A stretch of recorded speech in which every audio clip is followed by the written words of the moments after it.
Þorvaldur, lítur að vera bara létt yfir þegar maður sigrar?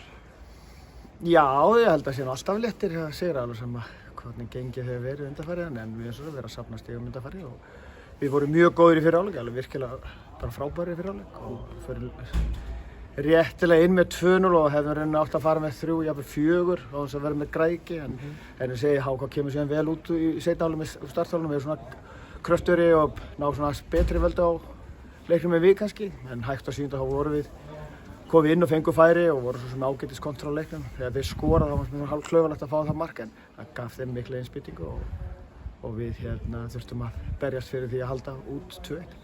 2 keimlíkmörk bæði af hægri vangnum, var það uppleggið? Þið sækið mikið upp hægri vanginn? Ég er svo sem ekkert endilega að sækja beint upp það, bara koma upp með bakverðina og koma upp með góða sóknir og reyna að við erum svolítið snöggir að klára þér, að koma boltanum í bóksi og fylla bóksi og það hefur svo sem verið undanfæri við verið að fá ágætis færi og upp spil en við hefum ekki náð að klára þau en í dag fengum við líka færi og skora 2 mörk, það var nóg því miður brenndu víti en það er eins og gengur. Þóran Ingi í fyrsta sinni í byrjunarliðinu í verða 2 ár, ánægilegt fyrir ykkur og hann sérstaklega? Ég er mjög ánægilegt fyrir Þóran, það er bara virkilega gaman fyrir hann og okkur allega og það er alveg hárrétt hjá þér. Það er búið að vera erfið þrautaganga fyrir hann og bætingi bara á síðustu mánuðum verið frábær.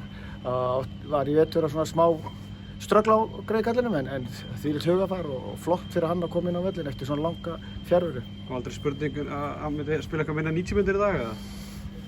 Það var kannski ekki alltaf eitt fyrstu 90 mínútur og hann kom vel inn í síðasta leik og það var sem allt til að leyfa Vestmannaeyingum að vera bara inn á allan tíman. Ég held að hann hefði ekkert viljað koma út af.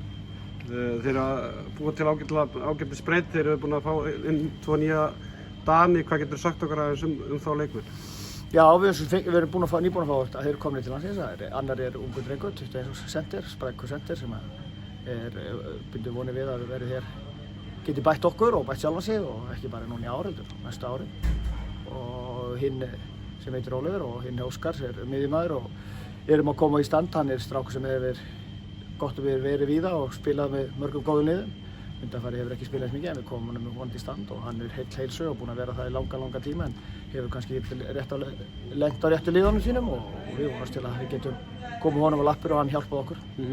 Meiðslalistinn ykkar, hvað getur sagt okkur um þá leikmenn sem hafa ekki verið í hóp undanfarnir leikjum og jafnvel ekki komið inn á í sumar?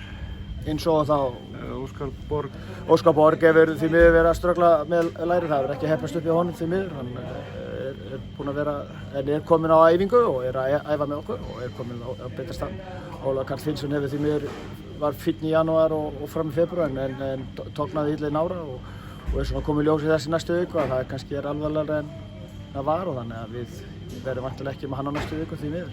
Gerir ráð fyrir Óskari Borg eitthvað á næstunni eða? Við skulum bara sjá hvernig það er. Það var bara drengur sem kom hér og var tilbúinn ungur drengur sem var að leggja sig fram að koma ferli á stað aftur en eins og staðir í núna þá sjáum við bara hvernig það verður. Glugginn er að opna, ætlaðu að halda áfram að bæta í eða ertu orðinn sáttur bara með það sem þú ert komið með? Við erum ekkert velt í neitt fyrir okkur, glugginn er að opna núna og Ólafur kemur, hann var að spila meira og minna í allan vetur í Danmörku og kemur þá fyrskur inn. Þannig að við sjáum til hvort eitthvað komið upp eða ekki en eins og staðir núna, nei, ég reikna ekki með því. Takk heilega. Takk.